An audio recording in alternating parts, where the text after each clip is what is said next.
the experience level of the lifter will have some sort of indication on appropriate exercises for them to start out with and progress to.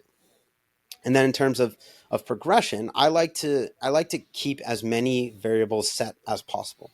So as I'm designing a workout, it's typically I'm looking at maybe 4 exercises for the day with a bit of a warm up and then maybe a little bit extra at the end if they have the time or the need for it. A warm up for me is typically a group of 2 to 4 specific exercises that are going to increase range of motion and increase stability around the joints that we're going to train on that day. So making that specific to the lower body, the number one thing, like this is the bullshit I just said about nutrition being the number one thing for hypertrophy. The number one thing for effective lower body training is being able to stabilize your pelvis so that you can again create effective tension across the muscles that you're trying to train. So I think that can get overlooked a lot, especially in the hypertrophy space, because you are afforded so much external stability in a lot of the modalities that people are going to choose to create tension across those muscle fibers. But there are the most effective movements. And when I say the most effective, in my mind, that's synonymous with the most loadable movements, are going to be something that requires a degree of pelvic stability. It's going to be a compound movement. It's going to be something that's bilateral. And we need to have an understanding of how to control the pelvis, because if we're thinking legs, we're thinking we can, I mean, if we're thinking probably thigh, right? We're thinking adductors, we're thinking hamstrings, we're thinking quads. Maybe we can lump glutes in with that. All of those muscles attach on one side to the pelvis to some degree. So that's something that we need to understand, that if we're trying to create tension in this closed system, if we have movement on one side, then that's not going to be an effective way to create tension, right? So we need to have a solid anchor on one side and we need to be moving intentionally at the other side. So when we're thinking warm up for lower body hypertrophy training, there should be an emphasis on stabilizing the pelvis. So that's again synonymous in my mind with core bracing. There needs to be an understanding of how to use the core musculature to stabilize the pelvis so we have a stable anchor point to now create tension in that closed system in an intentional way. And then the second part to that is increasing range of motion to make sure that there's no limitation in the movements that we are going through, whether that's rotation at the hip, whether that's, it could be rotation at the tibia, it could be at the knee. Those needs can become a little bit more specific, but generally what we're looking, the places where most people will be limited would be hip extension and rotation to some degree. So I'm probably going to have 2 to 4 movements right at the beginning that are going to be dedicated towards increasing awareness around pelvic stability and increasing the capacity to move through flexion, extension, and rotation at the hip to a greater degree than when you walked into the gym. Then from there, the general template that I'm going to follow the majority of the time is I'm probably going to have 4 loading movements, and I'm going to start with something that is I'm probably going to have 2 compound and 2 isolation movements. My compound movements are going to be something that is more uh, more of a demand on function. So it's going to be probably something unilateral, probably something that's going to take that joint through a greater degree of rotation than what a bilateral exercise would. And then I'm going to follow that with something that, and I'm sorry, that's probably something that's less externally stabilized. And then I'm going to follow that with a compound movement that is probably bilateral, probably affording more external stability, and it's going to be something that's much more loadable. So even in that, the first movement is going to have kind of a glass ceiling in terms of loadability because it's going to be through a greater range of motion. There's going to be less external stability afforded, but it's going to take us through a greater range of motion through some of those tissues that we're trying to grow, those muscles that we're trying to grow.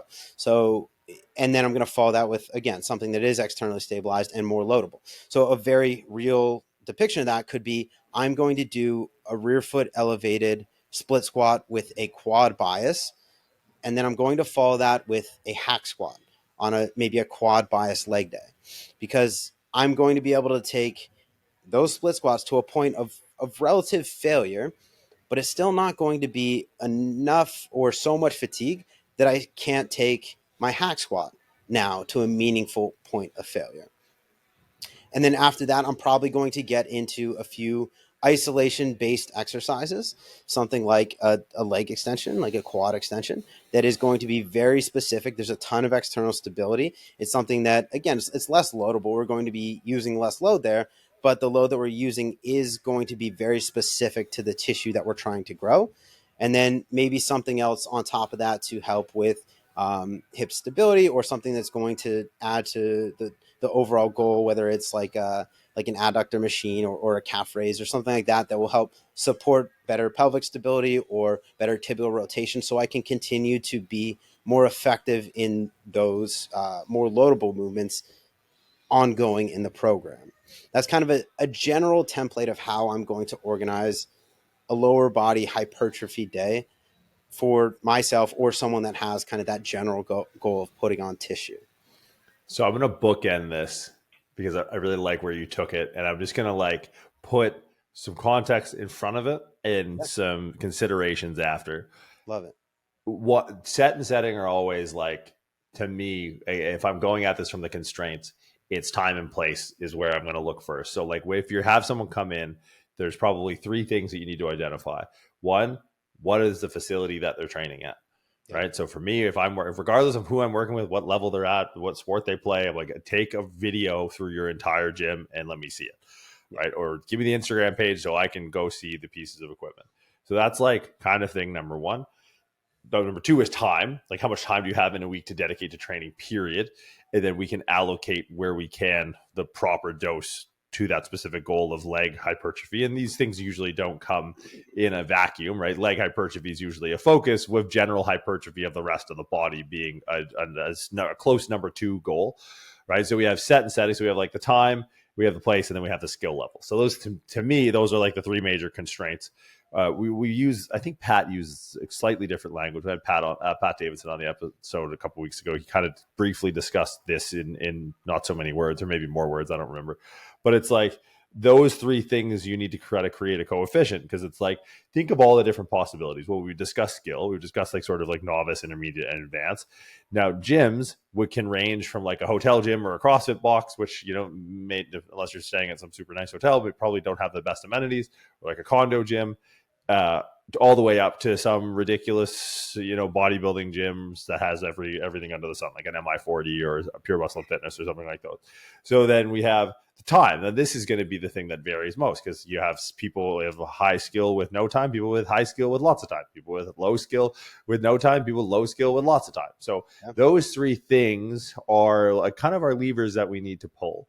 So when we, let's, maybe build out from the novice, because to me, when we look at hypertrophy, and if we want to glean something from the research, and we just have a general framework of, dealing with and training people over time, you realize that what defines a novice is someone who doesn't have a lot of skill. And when you don't have a lot of skill doing something, you fatigue really quickly in doing it, but you don't actually create, a meaningful stimulus that requires a ton of recovery.